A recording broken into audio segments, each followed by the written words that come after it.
Low and slow smoked pulled pork? Yes, please. I'm going to show you guys how to do it. Let's get to it.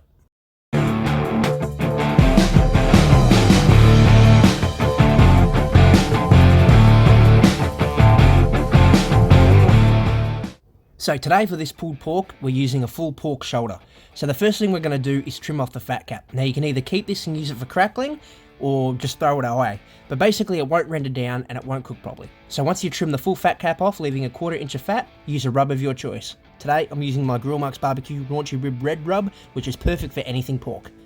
So you want to make sure you give it a nice even coat across the entire pork shoulder, both sides, edges, corners, everything, and then pat rub it in. Then you want to get your netting back on, so retruss it back up. So make sure you fully netted it up. It can sometimes be a pain to do if you're reusing a net like I am here, but once it's done, it will allow you to get a nice even cook without it falling apart in the smoker. And honestly, it's just easier to buy some new twine and twine it up. So then we're going to put it in the fridge because this is the night before. So we're going to put it in the fridge. I'm just using a foil tray on top here because I'm going to use that as a drip catcher in the smoker tomorrow. Put it in the fridge, let that rub set, and it'll be ready to get on the smoker bright and early tomorrow for a whole day cook.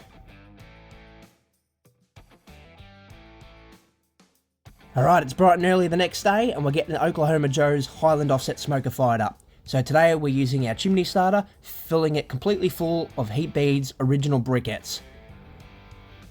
So we're using a Maverick thermometer today, so we're going to use a probe thermometer. One's going to go in the meat and one's going to go in the pit. So the one that goes into the meat goes directly into the thickest part of the meat. That way we can monitor the temperature throughout the cook. So just like that in the thickest part there. So it's been about 20 minutes and our chimney full of coals is fully lit, which means it's time for us to pour them in and get this smoker up to temperature. So we're going to pour them right in and we're going to pour them into one side. Alright, so we've got them all to one side like that, so we'll close this lid and let this smoker get up to our cooking temperature, which is 225 Fahrenheit. What we're going to do is place our smoking woods here to preheat on top of the firebox so they get nice and hot and we get a clean burn when we chuck them in. And today we're using hickory for that perfect pulled pork smoke flavour. So we're waiting for this to hit 225 Fahrenheit. So we'll make sure our dampers 3/4 of the way to fully open to allow the fire to flow through, the smoke to flow through. And we'll make sure our side door is cracked here to get a bit of oxygen flow, just a little bit to make sure it flows through to those coals to heat them up and keeps them burning. We'll come back shortly once this pit is up to temp.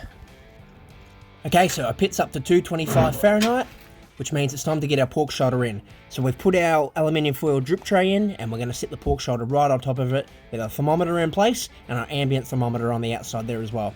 So pork shoulder's on, we've got a nice fire burning, our first wood chunks are on, and we're going to close the lid, come back shortly. So you can see here our fire's burning clean, so now we can shut this off a little bit just to maintain that temperature. Alright, so we're about half an hour in and our first wood chunks have burnt down. So we'll show you guys here, you can see that they pretty much fully burnt down. So it's time to get our next ones on. And because they've been preheating on top of the firebox, they should catch light pretty quick. Open up that side door to make sure there's oxygen flow through to the wood. And there we go, 30 seconds in, nice clean burn. And we'll close these doors up again. So now that we've got our pork shoulder on the smoker, what we're going to do is every 45 to 55 minutes, we're going to spritz it. And what that's going to do is it's going to allow the bark to soak up some moisture. It's going to help us form a nice bark, keep our colour nice, and it's just going to stop the skin from drying out. Now you can use water, beer, whatever you want. My go-to is always just apple juice. Nice sugary apple juice. It also adds a little bit of fruity flavour in there as well. So every 45 to 55 minutes, an hour even if you want, just give it a light spray all across the base of the meat, and then lid closed, don't look, and let it go. Alright, so it's been about 45 minutes since our first spritz, so time to give it another one. So we'll just grab our spray bottle here and give it a nice coat. Just helps that bark form, stops it from drying out, gives us a nice crust. Checking our fire, still burning, almost time for another log chunk, but we're looking good. Alright, and here's an hour and a half in. Check our fire, burning strong, not time to put new ones on just yet. But so far, nice clean smoke, everything's going well. Time for another spray, and we're about 4 hours in here. Okay, so here we're about 5 hours in, and it looks amazing, but we've hit the stall, which means it's time to wrap.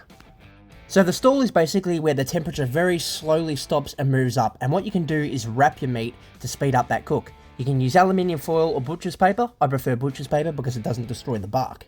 Basically what's happened, we've hit 160 Fahrenheit internal on the meat, but we want to get through the stall, so to help us we almost create like a nice heat chamber in the butcher's paper. So we'll wrap it up nice and tight, just like this, and we'll get it back on the smoker for the rest of the cook until it probes like butter, which will be around the 200-205 Fahrenheit mark.